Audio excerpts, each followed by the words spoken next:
Hello, I'm Ollie and this is Criminally, where I talk about crime, pulp, horror, that kind of thing. Today, more sci-fi than usual and a bit of trash. It's my weekly wrap-up.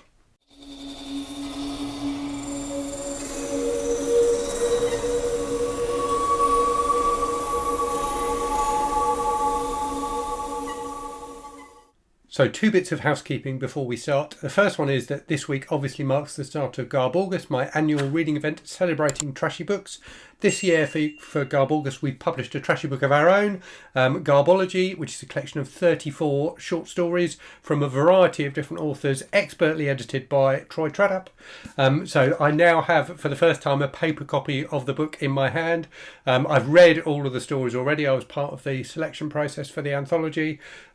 But wonderful to have a paper copy of it, and it's turned out absolutely beautifully, I have to say. So if you want to order a copy of it, you can get it from Amazon. There'll be links in the description to this video to where you can buy it, both physically or for your Kindle. The other thing I just wanted to touch on quickly was I've been terrible at the past in keeping my Instagram and TikTok accounts up to date. So I'm better at Instagram than I was at TikTok. I did have a TikTok account briefly, but just never updated it. I'm trying to get better at both of those things. So if you are on those platforms and you fancy following me, I'm starting to put up daily content on both TikTok and Instagram. On Instagram, I'm at whatmeworry_reads. And on TikTok I'm at Criminally. So check out my content there should you wish to. Right, let's get on with what I've been reading this week then with you. So the first thing I read was Gallows Wood by Louisa Scarr. This was really good. So this is like a police procedural about a policewoman who's a dog handler.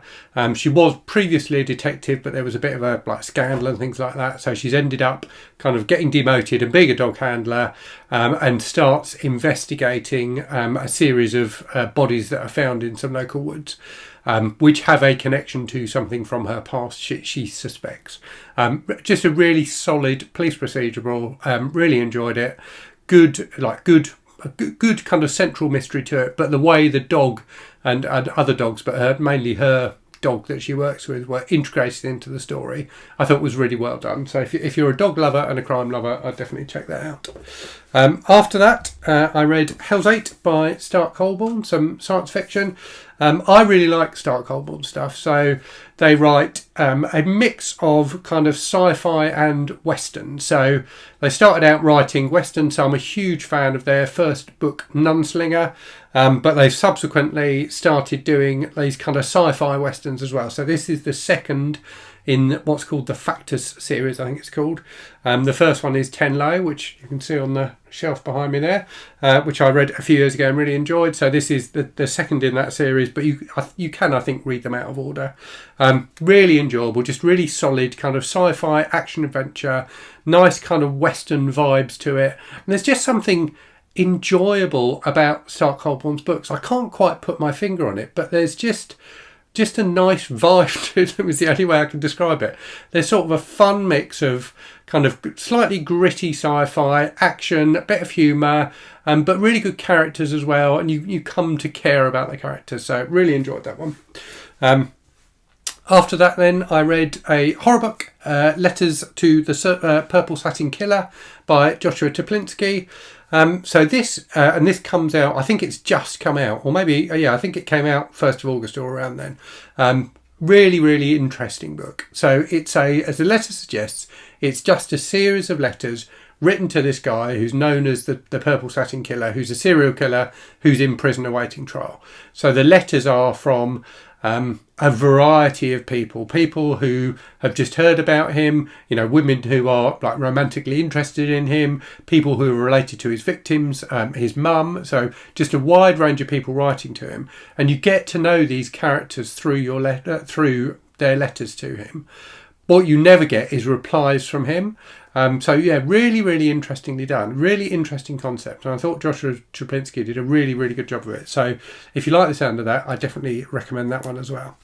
After that then, I read the fourth in the Colton of Montana series, Dr. Colton's High Stakes Fiancee.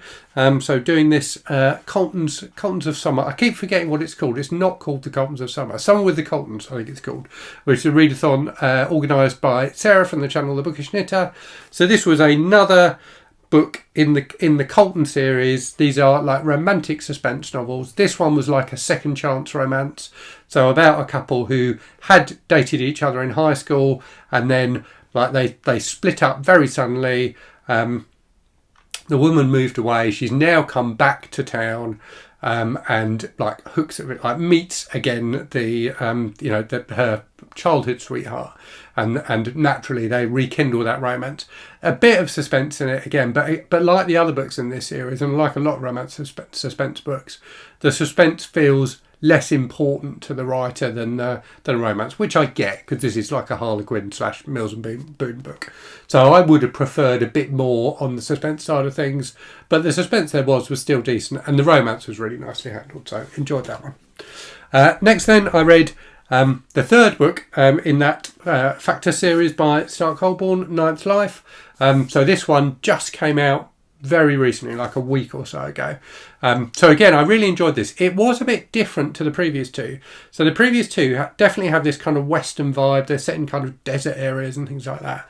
This one feels less like a Western and more like a kind of pulp fantasy. And doesn't really feature the character of Tenlo, who's been in the previous ones. It focuses on a different character from the same kind of universe and is set on the same planet or moon. This reminded me quite a lot of the Conan stories by Robert E. Howard, actually, in that there is a series of stories which are told at like different points in the main character's life that just help explain their character. So I thought it was really interestingly done, and just fun, pulpy adventure type stuff. So very enjoyable. Right, now we move into my Garb August read. So I did start another book for Jello July, but then didn't finish it. So that was Angel of Terror by Edgar Wallace. So I will go back to that at some point because I was enjoying it. But yeah, I didn't finish it, and I decided I've got so many things in my TBR for August, I should just crack on with August. So the first book then I read was Remember the Alamo by Kevin Randle and Robert Cornett. So this was an intriguing concept. So written in the 80s, and it feels like, when I tell you what the concept is, it feels so 80s. So the concept is this oil company discovers that there's oil underneath Mexico, and they send and they've also got a time machine for some reason. So they decide to send back a group of mercenaries who are ex-Vietnam veterans back in time to the Battle of the Alamo to help Davy Crockett and whoever else, Jim Bowie, whoever else was at the Alamo, to defeat the Mexican forces, so that the oil company can then get their hands on these oil reserves in the future. So very, very, very cheesy. But it was fun. It was fun. I was worried it might be a bit problematic in terms of that kind of America v Mexico kind of central concept, but actually it wasn't too bad. There are some things I maybe would have done differently or maybe would have been done differently if it were written today. But it was, generally speaking, okay. I did feel like it got a bit bogged down too much in the science and trying to explain how the time travel worked, and the action really was restricted to the final quarter or so. But it was decent enough. Had a good, strong female character in it, which was a surprise to me. I wasn't expecting that. So yeah, an entertaining kind of pulpy 80s read. Next up then, I just finished this one this morning. I read book 25 in the Richard Blade series by Geoffrey Lord. Geoffrey Lord was a house name, so loads of different people actually wrote these books. So book 25 is called The Torian Pearls. And so the concept for this series is Richard Blade is a British spy. The British Secret Service have got this machine that can allows them to send people to different dimensions, and they send Richard Blade to various different dimensions to fight people that they want for, and go on adventures and stuff, basically. So this is like a kind of pulp fantasy adventure set in a typical kind of pulp fantasy type world, but where the hero is actually a British spy. So it's kind of a weird concept, but it was fun. There were lots of battles. There were beautiful women that he fell in love with and then had to leave. There were giant monsters and stuff like that he fought. So an entertaining, fun read.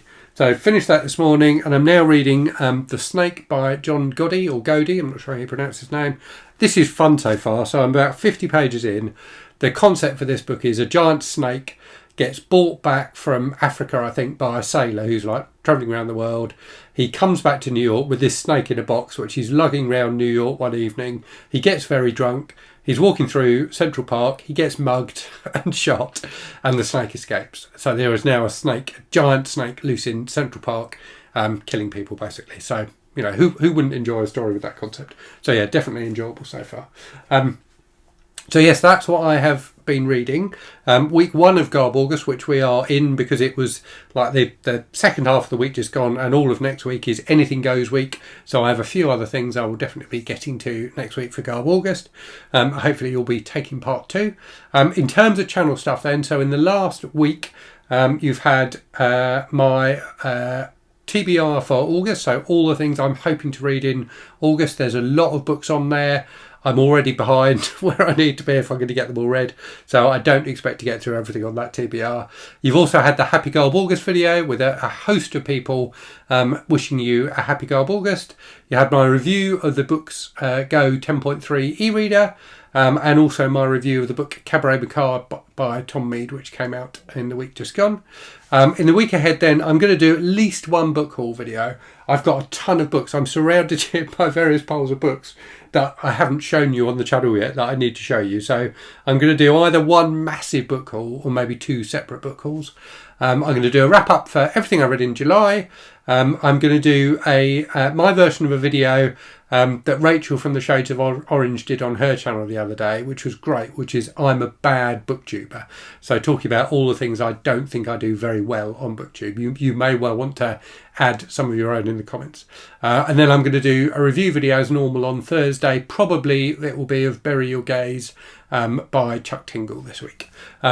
So that's everything coming on the channel and what's been on the channel. That's everything I've read. So I hope you've all had good reading weeks. I hope you're taking part in Garbology. If you are, let me know what you're reading. And as always, thanks very much for watching. Hope you're safe and well out there. Hope you're reading good stuff. And I'll speak to you again very soon. Cheerio.